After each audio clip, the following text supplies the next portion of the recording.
Welcome back to the Cover 3 podcast here on CBS Sports. That's Tom Fornelli. I'm Chip Patterson. Bud Elliot, Danny Cannell, currently on a Florida State recruiting trip. We are breaking down the ACC Coastal Division for you today. That means we'll be running through Miami. We'll be running through reigning division champion Pitt, North Carolina, Virginia Tech, Georgia Tech, and Duke. We got new head coaches up and down the roster. Lots to get to today. A little bit of housekeeping. We didn't dive into that big old bag of mail last week, but tomorrow on Thursday we will. So there still is time. You go leave us a 5-star review. Put your mailbag question in there. You can also reach out to us on Twitter at Tom Fornelli, at Chip_Patterson if you want to get a mailbag question in as well. We've got some bubbling going on. Big Ten Media Days, Pac-12 Media Days will start soon, so I'm sure there will be plenty to get to. Tom, should we just dive right in? Anything before we allow the general manager of Vanderbilt to get us started? No, nothing really to add to that. I mean, except that I'm very, very excited about Media Days continuing. They're just endless amounts of fun for Media Days. Listen, you're not helping the content machine. You and Danny coming out here just showing all the secrets that Media Days are just the same quote over and over and over again. But hey, if we can provide unique analysis, then we've done our part for the college football content machine. I will say, I know this is an ACC show. We're doing the Coastal today, but with the Big Ten starting off yesterday, I was not enthusiastic about, like, there was a whole lot of talk about Kevin Warren sounding much more impressive this time now, because after the way things started in the Big Ten, and I would agree, he's in a much better spot now than he was when he first took over, because he took over during the middle of a pandemic. But like hearing him talk about how USC and UCLA are going to bring, he's excited about the content opportunities that those schools are going to be bringing. And he mentioned the word disruption when it came to what, the college football, like it's a tech company. Yay! This is what I mean when I say that they're not conferences anymore. They are streaming companies. That's all they are. And we are streaming live at youtube.com/cover3 and all across the 24/7 Sports Facebook network. We are glad that you joined us. Chat's already popping. If you are watching us live, hit subscribe, smash that like button. Then if you're listening to us later, well, then or watching us later, you can come and jump in on the fun as well. All right, time to get things started. So as always with the Win Total shows, we turn it over to the general manager of Vanderbilt football. As much as I think it's the under is a safe play, like I can't even. Count them up. Count them up. How many kids are going to win this fall? I can't fathom 8 wins. How many kids are going to win this fall? I just can't. I don't see it. It's not on there. It's not the schedule I'm looking at. Unless there's another schedule somewhere. Did we ever find out if there was another schedule somewhere? No. No. It's and that I think was the bottoming out season for Louisville, which was Bobby Petrino's last season, one of my favorites in college football, modern college football history, because never have I seen a team not only lose, but lose by so much that I think that their final it was like they were 2-10 straight up, 2-10 against the spread. And the spreads were getting larger and larger and larger, but they also continued to fail to cover those spreads. Just really, really impressive stuff when you're not able to cover 28 in a conference game. But we turn our attention to the top of the odds board in the Coastal Division. And we will begin with the Miami Hurricanes with an over-under win total of 8.5, -115 to the over, -115 to the under at Caesars Sportsbook. The non-conference, it's all right at the beginning of the schedule. Bethune-Cookman, Southern Miss, Middle Tennessee. Hey, there we go. The Mario Cristobal era is going to get started. But, boy, we will learn a lot about what the Hurricanes are going to be in 2022 as they've got a road trip to College Station to play Texas A&M in Week 3. You take a look at the conference schedule. Of course, we know they'll be drawing Florida State from the Atlantic Division. They also have a game at Clemson in late November. In division play, you're going to have North Carolina coming to town. You're going to have Duke coming to town. You have to go Pittsburgh coming to town at the end of the season, going on the road to Virginia, going on the road to Virginia Tech. Tyler Van Dyke, reigning ACC Rookie of the Year. You've got a couple of players on the defensive side that I have mentioned a lot, that I liked a lot. Leonard Taylor on the defensive line, James Williams in the secondary. They've done some work on in the transfer portal to try to solidify that defense as well. Josh Gaddis is your high-profile offensive coordinator hire. Kevin Steele comes in to lead the defense. This is a Miami team that is expected to be near the top of the division, but the schedule that includes that Texas A&M and the Clemson game are, I think, why we have the win total at 8.5. So, Tom, where are you at with the Canes? I mean, you know where I'm at with the Canes. Anybody who's been following the show all offseason knows where I'm at with the Canes. I'm on the over. Now, it's not as emphatic as an over as you might think. Like I've tried to rein in my excitement for this team all off season because I don't want it to be another year where it's like it happens with Texas and Miami, where you just kind of get excited thinking, all right, this is the year they're going to be back. They're going to be back. And then they're never quite back. But I don't want to say Miami is back, but I do think that looking at the rest of this division, I trust this team to be the best team in the division, not a team that's going to be competing for a playoff berth, not a team that I think has a really great shot at winning the ACC, but a team that I think is going to win this division more often than anybody else. And I look at the schedule. You mentioned the non-con. I think 3-1 is a pretty clear start to this one with Bethune, Southern Miss, and Middle Tennessee. Those are going to be wins. The road trip to Texas A&M, difficult time seeing them winning that game, but we've talked about it. I'm kind of in the area right now where I feel like I'm going to take Miami to cover that week. I don't know if they're going to win, but I'm definitely going to take them to cover. And then you get into the conference, like, I think they have the best quarterback in the conference. And we have talked a lot. You know, Danny's always calling it the conference of quarterbacks. And there are a lot of good quarterbacks in the ACC. And I think Miami's got the best of the bunch in Van Dyke. But I do have some concerns that, you know, and I've voiced them before with Mario Cristobal, the way we saw him treat Justin Herbert and just the way that Mario prefers to play in general. Like, it's more of the complementary football kind of style where he wants to lead with his defense and then make sure the offense is going to score points, but they're not going to do anything stupid. They're not going to make mistakes. They're not going to take unnecessary risks. And I feel like when I've got Tyler Van Dyke, I could take some unnecessary risks because he's one of the few quarterbacks I think in the country capable of making some of the throws. But I think that overall you look at it, this is a very talented team. I think that they're going to be well coached. I think that they are one of the stronger teams in this division. And I look at the schedule and the way it breaks down. They get North Carolina at home. Virginia Tech on the road is going to be tough. Virginia on the road, I'm not that worried about because I just, you know, spoiler alert, I'm not sure how high I am on the Who's this year. Georgia Tech on the road, come on. That's, I mean, who knows if he's going to be coaching them by that point. And then you finish with Clemson on the road before you get pitted home. And I don't think they need to win that Clemson game to win the division. And so I just look at them. I think that 9-3 is more likely than 8-4. I think 10-2 is more likely than 7-5, and so on. Everything I have points this team to the over. And while I don't think it's going to be one of my locks at the end of all this for the win totals, I do think that this is a team that's going to win 9 games. There are two things that can happen at the same time. Number one, I can sit here and lay out my argument for and my prediction of Miami going over. And number two, I can also give you an it would be hilarious situation. Because the it would be hilarious is where it falls into like Miami can't wash the Miami off. Because as I have laid out the Miami schedule, you mentioned it, Bethune-Cookman, I got it as a dub. Southern Miss, I got it as a dub. You go take a loss at Texas A&M, but it's one that really builds confidence in what Mario Cristobal is doing and what this team can accomplish. Come back home, you beat Middle Tennessee. You beat UNC. You go on the road, you beat Virginia Tech, Duke, Virginia. You win that rivalry game against Florida State. You go into Atlanta, as you mentioned, who knows where even the heart of that team is.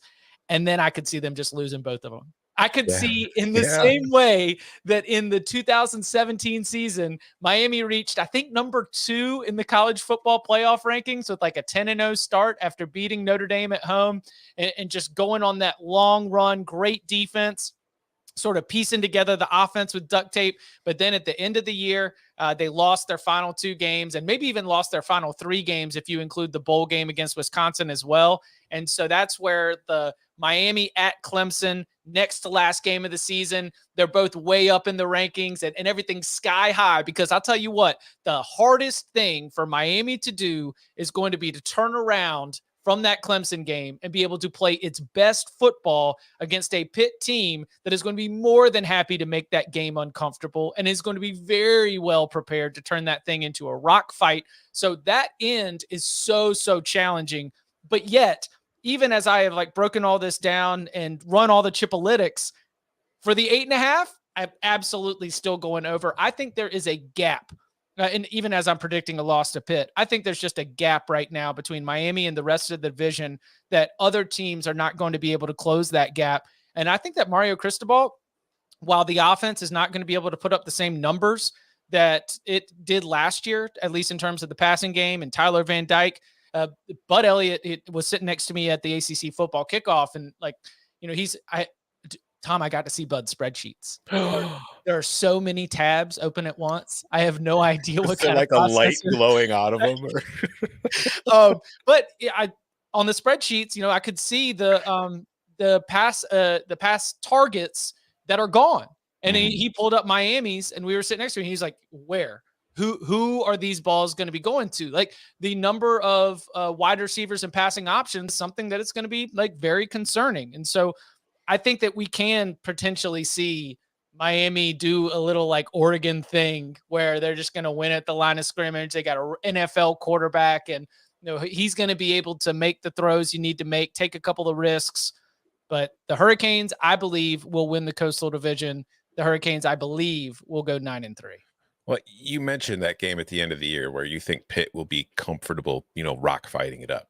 I think that's the one thing that's going to be different about Miami this year. I don't think this is a team that has been equipped or prepared to play in those kind of games in recent seasons under the most recent coaching staffs. I think Mario will be more than happy to get down in the mud and get in a rock fight with you. I think that's what Mario's going to want to do. So when it comes to those, I think they can out-talent teams a lot. And I think when they get into those kind of situations, I think that's kind of the mentality that Mario likes. I think they're going to be more ready for those games than they have been in the recent years.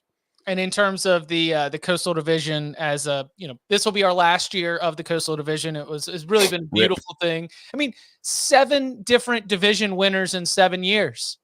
From Duke in 2013 to Virginia in 2019, and all daggum 7 of them in between.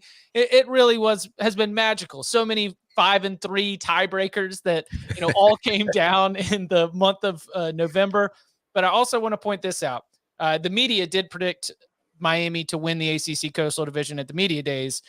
This is a reminder from Josh Graham on the radio in the Triad. He said the media has incorrectly picked the Coastal champion 8 of the 11 times out of the last 11 times in the preseason poll, and Miami has been picked to win the Coastal 6 times and has only converted on it once.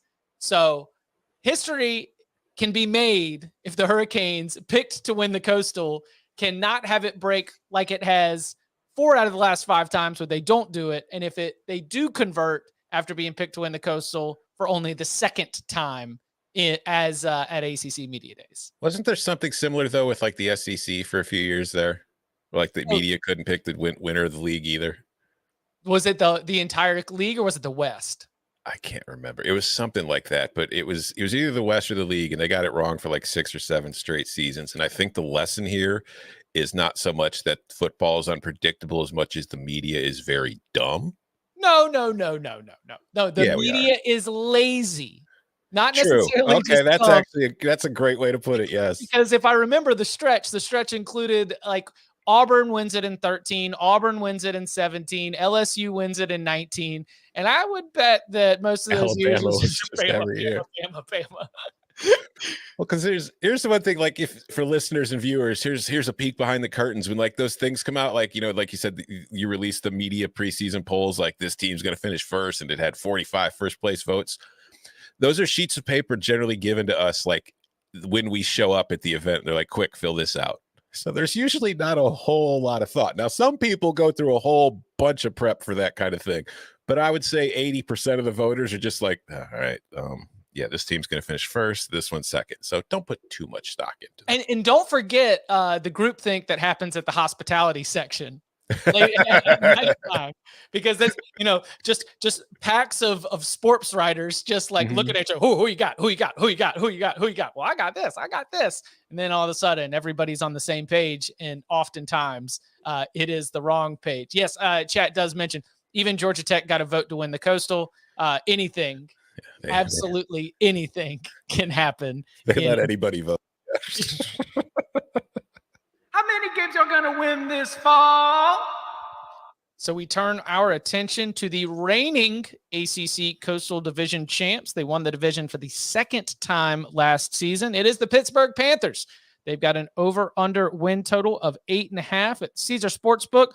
Over will cost you -120, under at -110. We are thrilled that that week 1, not the college football season, that'll be week 0, but week 1's going to get started with a renewal of the Backyard Brawl. West Virginia and Pitt, that game will be in no longer the big mustard bottle, but now the big corporate solutions or insurance something. Acupuncture solutions, I don't know. Acupuncture Stadium will play host to the renewal of the Backyard Brawl. Then Tennessee, remember that Pitt-Tennessee game was nuts last season. That is the return visit. That is also going to be in Pittsburgh. They go to Western Michigan and Rhode Island. Then when you get into conference play from the Atlantic Division, Syracuse will be at home. They go to Louisville in late October. And then for the division draw, Virginia Tech, Georgia Tech, Duke are all going to be coming to Pittsburgh. They've got to go on the road to play Virginia. And we mentioned that Miami game as well. So compared to some of the teams that we break down here, Pitt does not have UConn like half the Atlantic Division does on the non-conference. So with West Virginia and Tennessee on there as well, what do we think about Pitt at over under 8.5? Well, I'll start with the schedule here because you mentioned it. It's West Virginia, Tennessee, at Western Michigan, Rhode Island in the non-con. I want to be clear, this isn't what I'm predicting to happen, nor do I think this is likely to happen. But I think a 1-3 start is far more likely than you would want in a non-conference, just based on these games, because they could lose to West Virginia. They could lose to Tennessee. We saw them lose to Western Michigan last year, so now they're going on the road. Like Rhode Island is the only one of those games where I'm like, that's a gimme. So I think 2-2 is much more likely, obviously, than 1-3, and I think 3-1 is more likely. I'm just saying it's within the realm of possibility, so don't completely dismiss it. I'm on the under though, and it's not just because of that, because I do think they go 3-1 through that stretch at worst. But I mean, there's the obvious reasons to be pessimistic about this team. Obviously, Kenny Pickett's gone. Jordan Addison is in USC, and Pat Narduzzi's kind of treating that situation the same way Oklahoma fans treated Lincoln Riley leaving. Like, I don't care at all. That's why I talk about it all the time, because I'm not mad. But it's that. But then there are other kind of factors in play going back to Narduzzi, and we saw with some of the quotes at ACC Media Days. He's got that big DC energy going where it's like he's been throwing Mark Whipple under the bus because he wanted to pass all the time. And it's like, well, Pat, like that worked pretty well. You had a Heisman finalist and a Biletnikoff Award winner. Your quarterback and you won were honored as the best in the country. Yeah, you won the conference and you got to go to you got to go to the Peach Bowl. Like, cool. The lesson should be, shit, we should throw the ball more than we do. But it's like, it sounds like he wants to go back to just kind of being in a rock fight. And you know what? Maybe the personnel he has, that's what it dictates. Maybe he feels without Addison. Maybe he feels without Pickett. That's just kind of what they have to do. We're going to lean on our defense. We're going to do all that. Great. I just don't think that you have nearly the same kind of ceiling that you had last year playing that way. And I think that this win total is based off of what we saw last year. And it's still a little too high because of, recency bias. Another factor at play here is, and it's something I've mentioned for plenty of other teams, so it's only fair if I do it with Pitt. Like Indiana fans, you're going to be happy to hear this one. Points off turnovers last year. Pitt finished 8th nationally with a plus 56 in points off of turnover margin, which, as I've gone over, elite teams tend to be at the top of that every year because they're elite teams. They don't turn the ball over. They force turnovers. But for non-elite, highly, like as Bud would consider, like Bud's blue chip teams, the teams that recruit really well, for everybody else, it's hard to maintain that year after year. So when you see Pitt did so well in that stat last season, and they're going to have a new, not as experienced quarterback in charge, and they're not going to have kind of the safety valve that they had at receiver, it's safe to assume that that's going to come back the other way. And if you look at Pitt last year, they went 3-3 in one-score games. If they lose some of that turnover margin and there's more of those one-score games and they're not getting the benefit of those turnovers, that 3-3 could become 2-4. It could become 1-5. It could be a losing record, which will make it difficult to get to 9 wins. I don't think Pitt is going to fall off the face of the earth and go 6-6 or 5-7. I think that they're too good of a team to do that. But I think 8-4 against this schedule, considering what they've lost, considering the state of mind their coach seems to be in, and some of your regression stats, I think 8-4 is a lot more likely than 9-3. So I'm going under. I've got 3-1 in the non-conference. I've got at Louisville as a loss. I've got at North Carolina as a loss. That game in that series is a little bit funny. I mean, it just has been over the years. It is a Pitt team that I do not think has the offense to be able to pull away from anyone, but very good. They've got bring almost everyone back along the offensive line. Defensively, they're going to be great up front, and I love them at the linebacker position. A little bit on the back end that I do think needs to be replaced, but it is a great Pat Narduzzi team. When Pitt won the ACC Coastal Division in 2018, they did so with 2 1,000-yard rushers. They just got hot, went 6-2. They started 0-2 in conference play and ran off 6 conference wins to close the year. And it was just one of those momentum things offensively where because of a good defense, because of a good running game, they were able to win those necessary games. And so, looking at that, I look at them and think, you know what? They are going to be able to go up against some of these other ACC opponents, and they are going to be able to rely on that and just win a lot of close games. I don't think they're going to have the same points off turnovers because I just don't think they're going to have as many points. I think it's going to be a lot of low-scoring game. It's going to get very, very nervy, but it is a team and a program that, for better or worse, 100% reflects the identity of the head coach because they play with enormous intensity. They play very aggressively. They might get burned for a 60-yard touchdown, but they also might get the sacks and interceptions that lead to some of those turnovers and points off turnover statistics. They also are going to play very physical. They also tend to be one of the more penalized teams in the ACC. So again, like for better, for worse, Pitt plays like Pat Narduzzi wants them to play. And I just think that from a personnel perspective, the offensive line, the defensive line, and just sort of where they are in general is going to allow them to win some of these games. So I got it again. West Virginia win, Western Michigan win, Rhode Island win, Georgia Tech, Virginia Tech, Syracuse, Virginia, Duke. I mean, it's really only until that Miami game at the end where I kind of am doing it would be hilarious pick there. I think Tennessee's a loss. I think at Louisville's a loss. I think Malik Cunningham is the kind of quarterback that can make an over-aggressive defense pay. And then at North Carolina, I will admit that's a little bit more of a series history play than anything else, just because it's been a little bit of a strange game. But, when North Carolina and Pitt were playing and you had, 2 quarterbacks and 2 offenses that were able to duel it out, that was something that was a good thing for Pittsburgh. I'm just not sure if that's going to be the case this year. So give me a very, very slight, not confident, not rushing to bet it over. I've got Pitt at 9-3. Defensible. Count them up. Count them up. Shh. Quiet. All right. Easy. We got ghosts in the soundboard over here. All right. That speaking of, that turns our attention to the North Carolina Tar Heels. They are over under win total at the Caesars Sportsbook of 7.5. Over at -105, under at -125. It's a fascinating little schedule here. So they will be playing in week 0 against Florida A&M, and then hit the road for back-to-back road games against pretty good, if not very good, Sun Belt opponents. An App State team that we expect to be contending for a Sun Belt title. They were projected at Sun Belt Media Days to win the East Division. And then a Georgia State team that we have seen on the uptick in the last 2 seasons. They follow that up with Notre Dame at home. So again, at App State, at Georgia State, Notre Dame, along with that Florida A&M, very tough non-con. You get into the conference play, and they, and from the Atlantic Division, they'll be drawing Wake Forest. That'll be in Winston-Salem. And then they will close the season against NC State. In the Coastal Division, they get Virginia Tech, Pitt at home, Georgia Tech at home as well. They got to go to Miami, to Duke, to Virginia. 7.5 for the North Carolina Tar Heels. Where are you at as we have Sam Howell gone, 2 quarterbacks, not sure which one's going to start.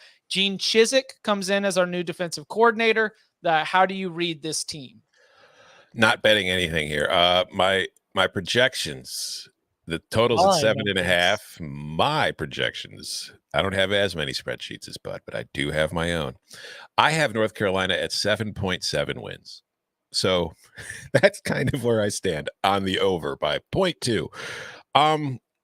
It's a difficult team to get a read on general, because you mentioned what's missing from the offensive side and how they're going to replace that and what it's going to look like. We don't know who the quarterback is going to be for certain yet.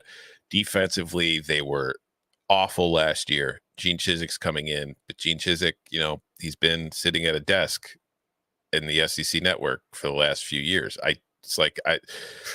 We'll see how much he can improve the defense. The good news is it's going to be hard for it to be much worse than it was last year, because if you look at their overall numbers, it's like you can't find anything that North Carolina was good at defensively. They're in the bottom, like they were past 100 or worse as far as overall rankings in a whole lot of stats. And what's odd to me is the one area they were actually good defensively was in the red zone. So it's like Bud calls it the red zone roulette. They did a very good job of playing red zone roulette in that they ranked 38th nationally in red zone efficiency as far as allowing touchdowns. But the problem there is I have no idea why. Because if you look at the other numbers, it's not like they were a team that was good against the run, and once you got it, they got you into a compacted space and took some stuff away, they could take you down, because they couldn't stop the pass. They couldn't stop the run, but for some reason, teams didn't score touchdowns against them in the red zone. My inclination is maybe they just got lucky and their opponents screwed up. I don't know. I have to go back and watch all of it, and I don't have the time to do that. But just looking at the numbers, that's what my initial reaction is looking at them. So I wonder if we're going to see that kind of go the other way, which won't do much to help them defensively. And you mentioned, the schedule. Like, that's a very tough start to the season. Like, Florida A&M, they should win, but getting App State and Georgia State on the road is tough. Like, I could easily see the Tar Heels going into Boone and losing to the Mountaineers. I think they'll beat Georgia State, but Georgia State's kind of a tricky team, and it's not – I know it's on the road, but it's not like there's a tremendous road or, like, home environment for the Panthers there, so I don't think that's too big of a problem. But then after you get that bye week, like, the conference starts with Notre Dame, which I know it's not a conference game, but it's part of your conference schedule with the agreement. Virginia Tech, which I think they should win at home, but that's going to be a tough game. Then you've got Miami on the road. So you look at those first 6 games, it's like, man, they could be 2-4, 3-3. And then the second half of the schedule is where things lighten up a little bit. So I think, like I said, my numbers say 7.7 wins, so I lean towards the over. Personally, I think 7-5 is probably more likely. So my heart says under, my head says over, which is why I'm not betting it. But for the show purposes, just based on the projections, I'm going over by the absolute slimmest of margins. Under. 7-5 is a North Carolina football season, baby. I mean, I'm just really getting thrown back into my my John Bunting, Carl Torbush kind of roots right here. And as I've seen what Mack Brown has done, because Mack Brown, in the short amount of time that he's been back in Chapel Hill, there's been exactly 1 3-game regular season winning streak and exactly 1 3-game regular season losing streak. Win, loss, win, loss, win 2, lose 1, lose 2, win 1. There's just no consistency here. And some of the wins have been fantastic and some of the losses have been befuddling. And so as I look at the schedule, I do think that it is possible. And I already mentioned, I think that I'm giving North Carolina a win against Pitt. I think that would be, a phenomenal victory. I also think that losing in Boone is something that I feel comfortable projecting. Georgia State, we mentioned that it's tricky. The reason why I have a little bit more confidence is they did play just last season, and it was 56-17 North Carolina. So, granted, we're losing Sam Howell. We got some turnover, but the 2021 Tar Heels were already a group that fell way, way short of expectations. And that's why I think that North Carolina is fascinating because, we looked at the offensive line last year. We said they're bringing all the guys back, and they were kind of bad. Or at least they were not able to impose their will in the way that we expect an offensive line with all that experience to be able to do so. Ty Chandler had 1,000 rushing yards, but it did not seem in key crucial situations that offensive line was able to either A, give Sam Howell enough time, or B, be able to clear the lanes for them to have the kind of, third down red zone performance running the ball that they needed to. Josh Downs at wide receiver is one of the best in the entire ACC, But it is with Gene Chizik and the defensive side of the ball that it becomes interesting, because Chizik is back in Chapel Hill. He was the defensive coordinator actually under Larry Fedora in 2015. And when he showed up, the defense improved, and UNC went on an 11-game winning streak and made it all the way to the ACC championship game as the Coastal Division champs. I'm not predicting the Coastal Division championship is going to also follow Gene Chizik in his arrival here, but the more talented side of the ball when it comes to the top level talent is on the defense, and the defense hasn't been great. And so what's going to happen? Can Gene Chizik get the defensive staff, which includes some holdovers from the group that worked under Jay Bateman? Can he get them aligned? Can he turn all of these blue chip recruits that have helped North Carolina? Bud mentioned they were right on the fringe of the blue chip ratio, one or two good classes away from having that greater than 50% mark that you need to be able to make the blue chip ratio list. Like, are you going to be able to take those highly talented, those, highly projected players and flip them into a dominant unit? Because we have yet to see that. And that to me is going to be the biggest difference. I've got the wins: Florida A&M, Georgia State, Virginia Tech, Duke, Pitt, Virginia, Georgia Tech. I've got the losses: App State, Notre Dame, Miami, Wake Forest, NC State. I've got them 7-5. I've got this thing going under. How many games are going to win this fall? Coming up on the other side, we continue with the ACC Coastal Division. We look at Tony Elliott taking over at Virginia, Brent Pry taking over at Virginia Tech, Mike Elko taking over at Duke, and Jeff Collins in a pressure-packed situation trying to avoid a fourth straight 3-win season at Georgia Tech. All that and more next. Cover 3 listeners, we are so thankful for all that you do for us. And we've got one request. We've been mentioning it a lot, but we would love if you could nominate us all the way to the final round in the People's Choice Podcast Awards, as we are a nominee for Best Sports Podcast. All you need to do is go to podcastawards.com/app/sign up, toggle down to the sports category, and nominate the Cover 3 podcast. The whole process takes less than 60 seconds, and we will include a link at the top of the episode description as well. And if you are one of the many that are watching us right now on Facebook Live, do us a favor. Head on over to the YouTube page and subscribe to the Cover 3 podcast on YouTube, youtube.com/cover3. We'll drop the link in the comments right now to make it easy for you. Again, if you are one of the many across the 24/7 Sports Facebook network that are watching us live, head on over to that YouTube page and subscribe right there as well. So now we turn our attention to Tony Elliott taking over at Virginia, and it's interesting because Tony Elliott, he's been a head coaching candidate for a long time, and one of the thoughts around the league is, why Virginia? Why now? What about this is going to, make it a good fit? He does inherit, as a former offensive coordinator, one of the better quarterbacks in the ACC in Brendan Armstrong, a great pair of wide receivers in Keaton Thompson and Dontavion Wicks. And he does have a schedule where I do think reaching a bowl game in year one, something any first-year coach would like to do, is manageable. The win total at the Caesars Sportsbook is around 7, with -105 to the over and -125 to the under. We loved it. This program has been Tom's beloved Who's at times. And we loved watching this Virginia team play offense last year for all the creativity and the different ways that Bronco Mendenhall / Robert and I were able to move everything around. What are your expectations for Virginia, and what are you doing with the win total of 7? I don't think the offense is going to be as entertaining and fun as interesting as it was last year, because they were doing all sorts of weird, wacky, wild stuff, and it was just enjoyable to watch. But I do think it's still going to be pretty good for the reasons you mentioned. Like, I think Tony Elliott is going to come in. He's got plenty of pieces to have that offense humming pretty quickly. And, I'd say they're probably going to score 30 points a game still. Like, I don't think there's going to be too huge problems there. The problem was that last year, and I think the problem that will remain this year, is defensively. Like, this is this very similar situation to North Carolina, where last year's defense was awful. and they didn't really stop anybody. And I'm not sure what has changed in the one offseason to make me think that they're going to be able to take a giant step forward to continue stopping teams this year. And another thing to look at too is even with that offense, like this is indicative of the kind of defense that they had. Last year, the offense scored a ton of points. The defense allowed a ton of points, which is why even though they were scoring so many points, the Cavs ended up in 4 one-score games. They went 3-1 in those games, outscoring opponents by 6 points in them. And so that tells me, pretty coin flippy situation. One play here or there can really have changed the outcome of those games, and their turnover margin in that was -2. So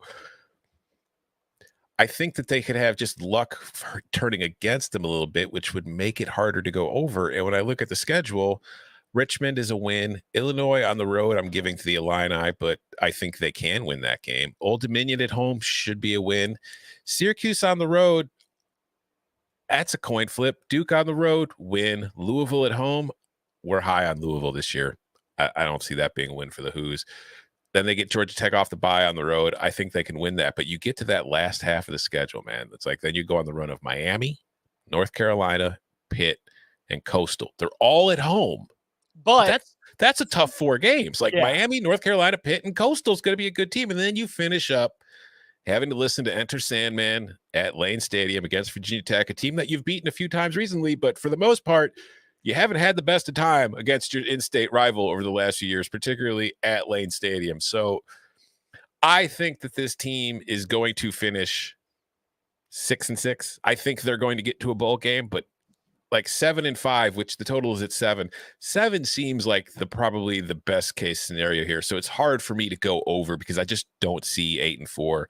I'm taking the under. I think that's far more likely. Yeah, that's the schedule breakdown is fascinating because when I list out the wins and I list out the losses for all of these teams, oftentimes in the losses, it's like at this. It's not often that I'm like, yeah, no, I've got 4 home losses in conference play for this team.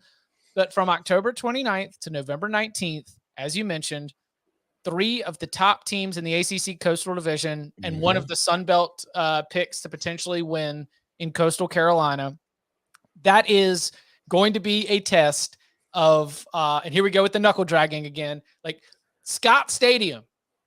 All of you good-looking ties, well-dressed fans, like if you can make Scott Stadium a tough place to play, if you can turn it into a real home field environment, then maybe we start to flip a couple of these games.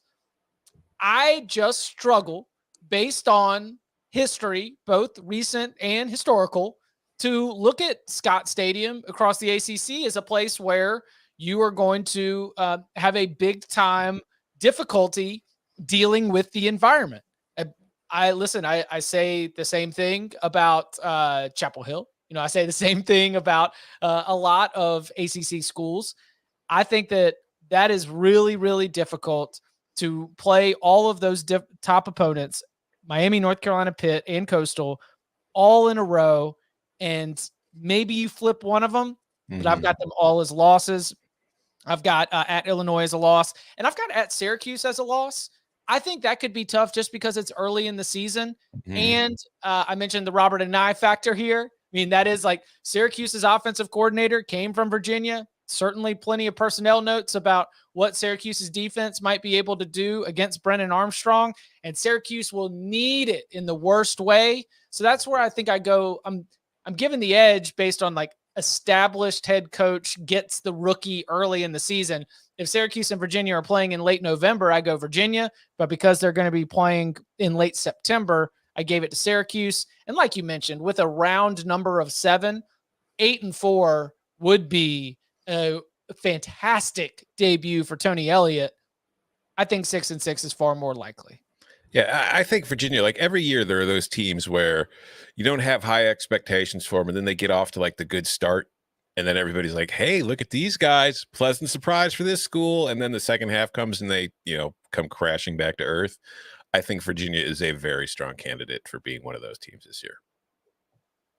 Count them out! To another first-year head coach with the Virginia Tech Hokies, Brent Pry coming over after being the defensive coordinator under James Franklin at both Vanderbilt and Penn State. He's a Virginia native. He spent time as a graduate assistant under Bud Foster at Virginia Tech. He was there really right as Frank Beamer was getting that program up and starting to turn it into the power that it became in the late 90s and throughout the 2000s. He's got a lot of passion for trying to lean into his Virginia roots, and I think that has allowed the Hokie fan base to really embrace him in a way that maybe they never had that same connection with Justin Fuente. Speaking of Justin Fuente, the personnel situation is it's a little bit transient. We've had to go. We've had a lot of names out. We've had a lot of names in the quarterback position. We got Grant Wells from Marshall and Jason Brown from South Carolina. Grant Wells is very productive at Marshall, threw for a whole bunch of yards. And Jason Brown did beat Florida and Auburn in 2 of his 4 starts for South Carolina and Shane Beamer last year. But trying to get some big-time play out of that side of the ball is going to be interesting given what I'm looking at from the depth chart. Over-under win total of 6, -120 to the over, -110 to the under. The non-conference schedule includes at Old Dominion. You got Wofford at home, West Virginia at home, and also Liberty on the road. So no non-conference games outside of the state. Smart. That's good for your first-year head coach. What are we doing with the Hokies? All right, so when it comes to my trying to do these win totals projections, I do 2 things. There's the one, like I mentioned, North Carolina, I have projected for 7.7 wins. There's the math version, which is just that. And then I also go through game by game on my own, old school style, and pick who I think is most likely to win. Then at the end, I see what the records I have are. Turns out I'm a lot higher on Virginia Tech than I realized. Me too. I don't like it. I have this team going over. I think that this total, I don't think they're going to win the division, but I think that, 6, I think they can get to a bowl game. I think they can get to 7-5. I think that this schedule is manageable for them. And I think that, I think this could be a situation where just having a new coaching staff in place and a different kind of voice and a different kind of just, I don't know, familial feeling could have a pretty large boost on the product that goes out there on the field, because we saw the last few years, there was so much stuff coming out of Blacksburg with Justin Fuente in his tenure there that was just negative, and it seeped through onto the field. And you thought at the beginning last year when they beat North Carolina, okay, cool, things are back. And then, they quickly fell apart again, and we had a down season with the Hokies. But I think that just the vibes of this program are much better this year, and I think that could have an impact. And I think that if you look at them offensively, I liked Grant Wells at Marshall. I don't think he's a stud. I don't think he's like an NFL quarterback, and it's hard. It's always somewhat difficult to tell what's Conference USA numbers and how that's going to translate to playing in the ACC against ACC defenses. But as we've gone over, not a lot of good defenses in the ACC Coastal chip. So I don't know how big of an impact that is really going to be on him if he gets the job. I like him. When I've seen him play, I've been impressed. He gets a little too loose with the football times, but I think he's got that kind of it factor about him that I think Virginia Tech has lacked somewhat on offense. But that is the biggest question mark to me, because offensively, they were pretty bad last year. They ranked 96th in the nation in points per drive. They were even worse in success rate.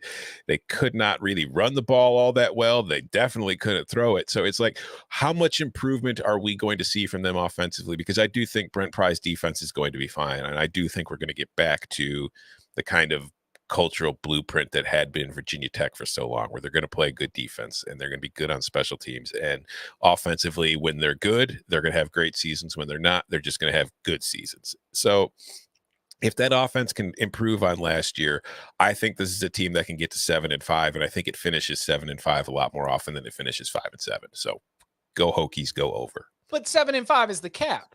Because that's the thing is I did I'm rolling through and I'm picking all these games. I'm trying to remain consistent, not just across the ACC, but even across, all of college football with some of these non-con games as we roll through the series. And I came up with 7-5. That would suggest I'm telling you to take the over. I would not do that because the wins that I am projecting have very, very small margins. The losses, I feel very comfortable by saying those are not going to be small margins. So this 7-5 could flip to 5-7 real quick. I gave them a win against Boston College at home. That was, contributed to my Boston College pick. Boston College could absolutely go into Lane Stadium and win that game. I gave them a win against West Virginia. West Virginia could go into Lane Stadium and win that game. Going to Liberty, going to ODU, like Ricky Ronnie has a Monarchs team that was picked, I think, near the bottom of the Sun Belt, but then won 5 out of its last 6 games at the end of last year. In terms of like overall trajectory and confidence, there's a little bit of like carryover that ODU has that you don't have at Virginia Tech. The personnel is way better, but Virginia Tech's also lost to ODU in recent years. Go call Justin Fuente. It's one of the things that got him in some hot water with the Hokie faithful way back in, I believe, 2018. So I'm giving them wins against ODU, BC, Wofford, West Virginia, Georgia Tech, Duke, and Liberty, which does get you to 7-5. I'm giving you losses to North Carolina, Pitt, Miami, NC State, and Virginia. But again, it is the losses that I feel the most confident in. I've got this as an over. I've got this at 7-5. But I do see that there's a situation where some bad injury luck or a few bad bounces, this could be a 5-7 team. All that said, I don't think this is a 3-9 team. I think 4-8 would be a big surprise. It's like we've got this very, very small ceiling and floor distance for the Virginia Tech Hokies right now in year 1 under Brent Pry. So it's going to be up to that coaching staff and that roster to try and make sure that they end up on the right side of the margins. Yeah. And you mentioned like that Liberty game at the end of the season on the road. Like we also like all their non-con games are in Virginia, but it is a little weird that 2 of their non-con games are road games against Old Dominion and Liberty. But I don't know what to expect from Liberty total this year. I just don't think that that's going to be the same Liberty team we've seen in recent years. Like, I don't think you lose Malik Willis and go to Charlie Brewer and you really maintain what you have. And especially because if you look at Charlie Brewer's injury history, if he gets hurt, like, I don't know what the backup situation there is at the QB spot. So I don't think the Flames are going to be nearly as big of a problem as they might have been last year or the year before. Oh, no, that would be duffing it. Like that, I mean, like that loss or losing to Duke, like at Duke, at Liberty, like maybe they're sitting there at the end of the season. Maybe they already got their 6th win and they're just like, oh yeah, we're good. Or, I don't know if 6th win makes sense with the way the math works out, the way that I've got things projected, but you would be looking at those as 2 automatic W's. And if for some reason they lose focus, then that's where they could maybe get got. And look, as I mentioned, this Virginia Tech roster has had losses against bad teams in recent years. It's in that, it's not in the culture, but it's at least in the recent history and the recent minds of some of the players who've been there a while. So, yeah, I've got them 7-5. That suggests an over according to the Caesar Sportsbook, but I also recognize how thin the margins are and how quickly that could become a 5-7. How many games are going to win this fall? 3 has been how many games the Georgia Tech Yellow Jackets have been winning under Jeff Collins. He's been there for 3 years, and they've gone 3-9 each season. We looked at the Yellow Jackets last year, and we even said in our preseason analysis, we think that they will be better even if there's not a big jump in wins. Like they were kind of a little bit better. So quarterback Jeff Sims was never really healthy last year. He only ended up playing in about 6 or 7 games. Jahmyr Gibbs is gone off to Alabama now.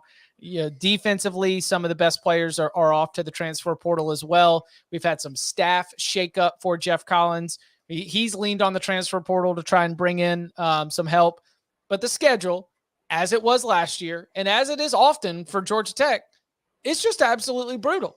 You're lined up with Clemson and Georgia every single daggum season. So they start with Clemson, so at least that one's out of the way. They'll be playing that one in week 1.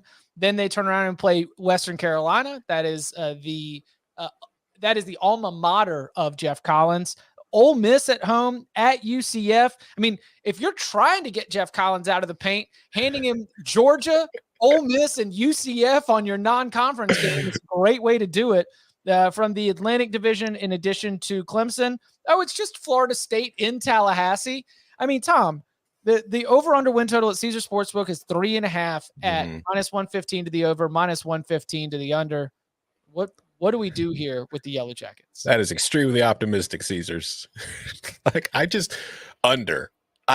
Here's the real question. Like, what's the over-under on how many games in the season before Jeff Collins is gone? Like, because you look at the start, you mentioned they get Clemson to open the season. Maybe Clemson's offense is still not very good in that game, and they keep from getting blown out too badly. But honestly, how many points is Georgia Tech scoring on Clemson? Are we giving them 10? No, you can maybe give them 10 to 14, but like one of those is special teams or defense. Yeah. So they're probably going to get their, even if they don't get blown out, it is going to be ugly in that first game. Western Carolina, fine. Ole Miss. Loss. I mean, just like that's a loss at UCF. That's a loss. That's probably a loss. So now we're talking about a 1-3 start. And then you're going on the road to Pitt. So now maybe you're 1-4, and then you come home to face Duke at 1-4 before your bye on homecoming. Are you firing your coach before homecoming, or are you going to let him sit out at homecoming? And if you do let him sit there at homecoming, what happens if he loses at home to Duke? You asked that, and I hadn't actually played that game yet. So live, I was like, okay, number one, where's the bye? And I was like, okay, it's after October 8th against Duke. And I remembered that Duke and Georgia Tech, by the way, last year was the game that ended the David Cutcliffe era, in my opinion, because Duke had the lead and just blew it.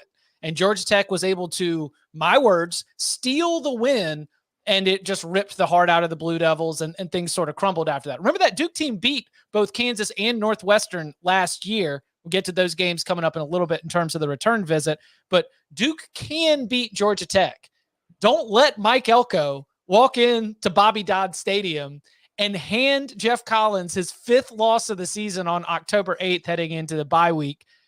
That would be the game that would end the Jeff Collins tenure for sure. That's what I'm saying. Like, the Rumble Sea is already very hot, and I don't know if he even reaches October based on those first 4 games. I definitely don't think. I mean, I think the bye is probably the most likely time where you see the change made. But even after the bye, it's not like you said, nothing gets easy at any point. There's no stretch of this schedule where you feel like you could just relax and take a breath. After you bye, you get Virginia at home, which, okay, not as terrible compared to the other games you're playing.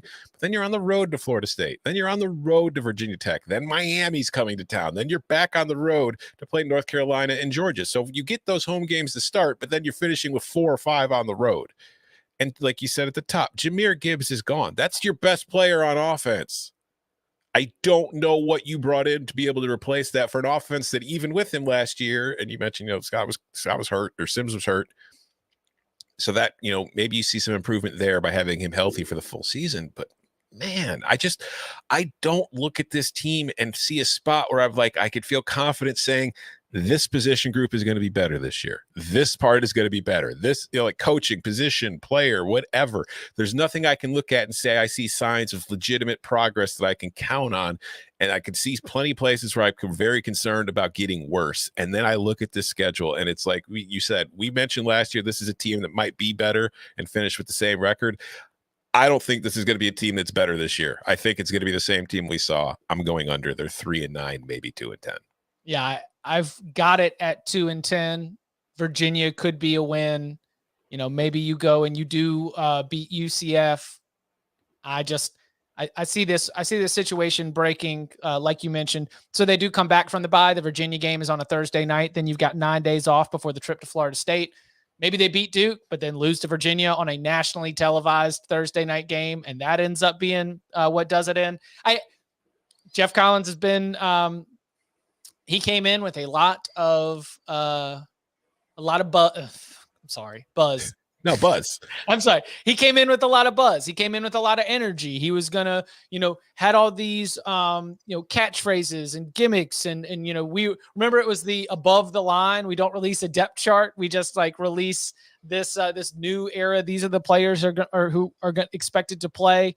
And I think that because it hasn't resulted in more than 3 wins yet, and because it does not appear like it will look like more than 3 wins, things have been much more subdued. I can't believe I didn't already bring this up. Yesterday, this is just perfect. All right. I took my car in yesterday to get the oil changed, all that kind of normal stuff. And I'm sitting in the waiting room, at the place. And as I'm sitting there, I just hear like this buzz, like a loud, loud buzz.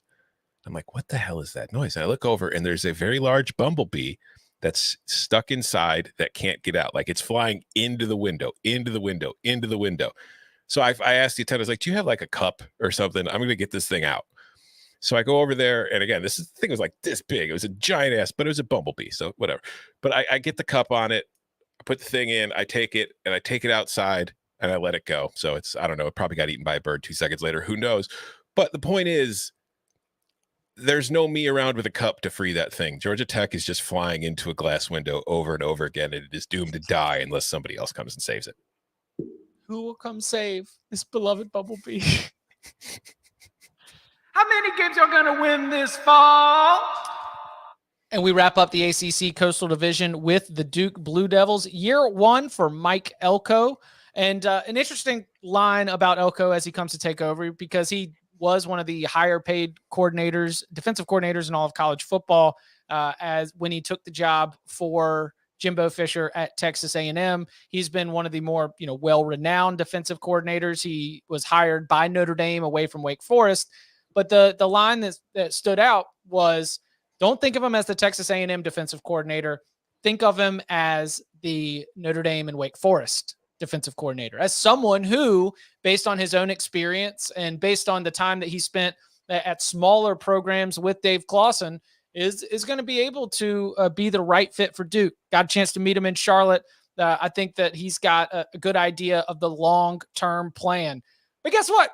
Long-term plan doesn't have much to do with what we got on the schedule here in 2022. And Duke has a win total at the Caesar Sportsbook of 3, -130 to the over, +100 to the under. I mentioned Northwestern and Kansas. Duke won both of those games last year. Both of those games were at home last year. They are now both on the road at Northwestern, at Kansas. They also are going to play Temple at home. They also play North Carolina A&T at home. When it comes to the breakdown in conference play, they draw Wake Forest from the Atlantic Division. They draw Boston College from the Atlantic Division. The BC game in Chestnut Hill. Virginia comes to Durham. North Carolina comes to Durham. Virginia Tech comes to Durham. They go on the road to Georgia Tech, Miami, as well as Pitt. So Mike Elko stepping in, taking over this Duke team. What are the expectations with the win total at 3? My expectations aren't very high for year 1, although I do really like the hire. I think Mike Elko is the kind of hire that Duke should be making. And I think that he's got, if we want to put soccer terms, he's got a project, and they're in the first year of the project. And I don't think we're going to see great returns in that very first season, because when you think about it, this is stereotypical, but when a defensive coordinator takes over a program, you tend to see them go more, complementary football. And I think at Duke, where you're not really able to recruit 4- and 5-star prospects at the rate other programs can, you kind of have to. You're kind of shoehorned into that. And my concern there is when it's complementary football, you want to be able to run the ball, take care of the football, and then have your defense, keep you in games. But the problem last year with Duke's offense was they weren't bad, they weren't good, but they weren't terrible throwing the ball. Running the ball, this was one of the worst offenses in the country. They were awful. If you look at their rushing EPA per play, they ranked 114th.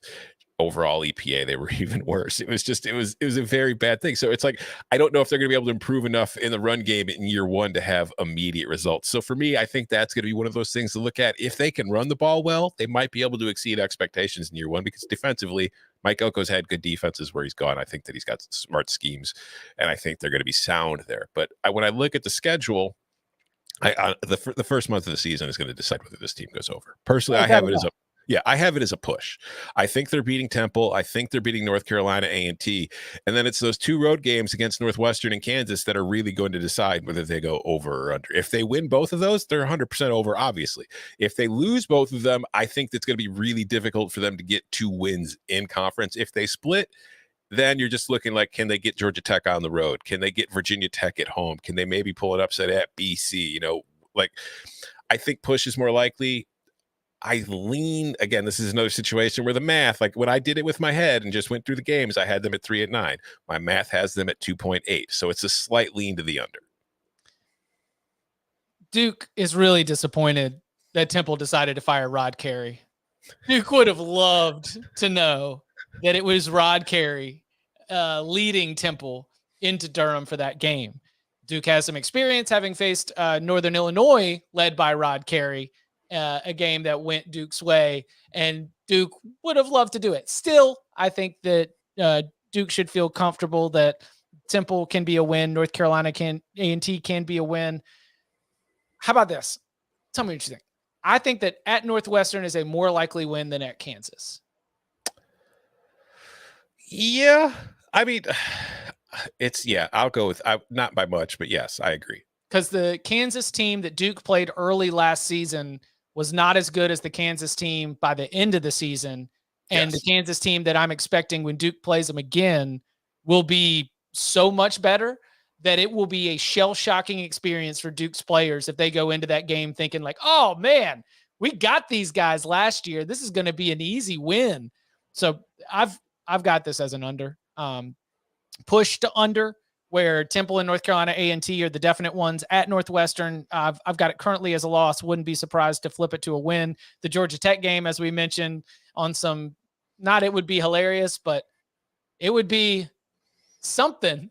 It's like the Undertaker theme music starts playing as Duke comes rolling into Bobby Dodd on homecoming. Yeah, exactly. So ultimately, I think this is a push to an under. It was 3.5 about a month ago, and clearly there were some that looked at the schedule and thought the same, going to take an under. But it will take some time for Duke to be able to be in the position to accomplish the kind of goals that are realistic under Mike Elko. This win total does show you that there's going to be a long way to go. But right now, there are comparatively good vibes around the Duke football program than there are with the win total and with the projections and the expectations of what's going to happen in terms of wins and losses. If they're able to get that Temple win, the North Carolina A&T win, and one of Northwestern and Kansas, I think that's a good sign of what's to happen. And best case scenario, really, when you open up conference play, your first two conference opponents are Virginia and Georgia Tech. Mm-hmm. There will be losses in the back half of the schedule, but if you can at least get those good vibes rolling early, get a couple wins, then I like you. I like the hire, and I think that they can accomplish good things eventually. But in our best soccer terms, it's a project. It's a project. Sorry, Bud Notes. Oh yeah. We had to run our Bud Notes through the editing so that we don't get flagged as a TV MA over here. Bud on Virginia, under 7, already played under 7.5 hard. Schedule is tissue soft, but they lost all 5 starting offensive linemen. Then the top offensive lineman transfer they took went back to Georgetown. Armstrong is a wizard, but I think they could miss a bowl. Pitt lean over, even with the Narduzzi comments, should have the second best D in the ACC. Offensive line returns everywhere. Miami lean over, just a lean. North Carolina, no opinion, dead on. Virginia Tech, dead on. Duke is an over for me. Woo! Bud's a Dookie. Bud's a Dookie. Noted Duke homer Bud Elliott says, I think they are better. Cameron Crazy Bud Elliott says, I think that Duke is better on the lines of scrimmage than people think. Georgia Tech under, but obviously not betting 5 different futures in one division because they're all related. The transfers Georgia Tech lost are a big deal. Some chances they get a bump now, 4 years fully removed from the triple. So Duke over. Hammer the Duke over, end quote. Noted Cameron Crazy Bud Elliott. It's our big takeaway from the day. Grayson Allen fan, that Bud Elliott. He is. Yeah. Good point. Noted Cameron Crazy and Grayson Allen fan Bud Elliott says hammer the Duke over. We will be back on Thursday with a mailbag episode. You can leave us a 5-star review, and in that review, put your question. We'll add it to the big old bag of mail. You can follow him on Twitter at Tom Fernelli. You can follow me at Chip_Patterson. Tom, thank you very much. Happy birthday, Mom.